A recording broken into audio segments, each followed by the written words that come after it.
Hello friends, তো চলে এসেছি আজকে একটা ভূতের গল্প নিয়ে। এখানে কিন্তু নানা ধরনের গল্প এক এক দিনে এক একটা আপাতত শুনতে পাবে। যেহেতু প্রথম আর নতুন, একটু ছোট ছোট গল্প আসবে, তো আস্তে আস্তে অনেক বড় বড় গল্প আর কৌতূহলী গল্প আসবে। অবশ্যই তোমরা সাথে থেকো, পাশে থেকো। তো শুরু করা যাক ভূতের গল্প। গল্পের নাম নীল দরজার ওপারে।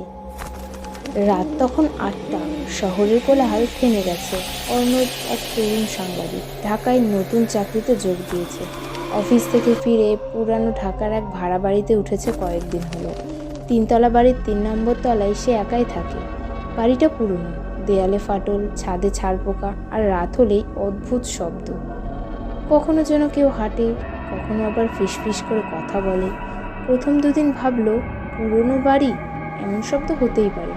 কিন্তু তৃতীয় দিন সন্ধ্যায় বাড়ি ফিরেই সে দেখতে পেল তার বাসার ভেতরের এক দেয়ালে পাশে একটা নতুন দরজা। আগের দিনও ছিল না। দরজাটা ছিল গাঢ় নীল রঙের, পুরনো কাঠের তৈরি, এবং চাবি ছিল না, শুধু একটা পুরনো রিংয়ের মতো হ্যান্ডেল। অর্ণব অবাক, এটা কিভাবে এলো? সে ল্যান্ডলর্ডকে ফোন করলো।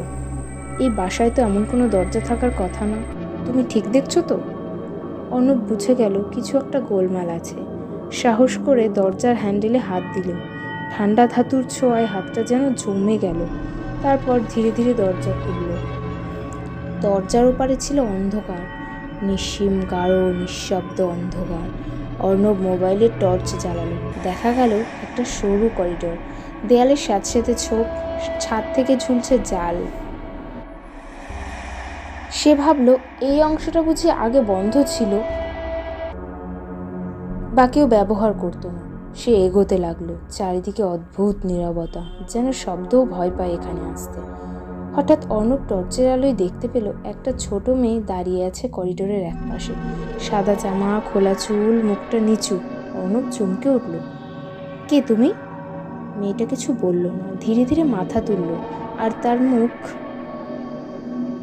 মেয়েটার মুখে চোখ নেই, নাক নেই, শুধু একটানা গলা ছোপ, যেন গলানো মোম। আর সেই মুখ থেকে এক অদ্ভুত গলায় বেরোলো, আমাকে ফিরিয়ে দাও আমার খেলনা। অনেক ভয় পেয়ে গেল, পেছন ঘুরল, দৌড়ে দরজার দিকে ছুটল। কিন্তু দরজা তখন বন্ধ। সে ধাক্কা দিল, কিন্তু দরজা নড়ল না। পেছনে মেয়েটার পায়ের আওয়াজ, ধীর, ভারী, এক একটা পদক্ষেপ যেন দেয়ালের শব্দ কাঁপিয়ে দিল। হঠাৎ সব অন্ধকার। তো কেমন লাগলো? এরকম চলবে তো? তো যদি তোমরা উৎসাহ দাও, নেক্সট পার্টে, পরের পর্ব নিয়ে অবশ্যই চলে আসবো।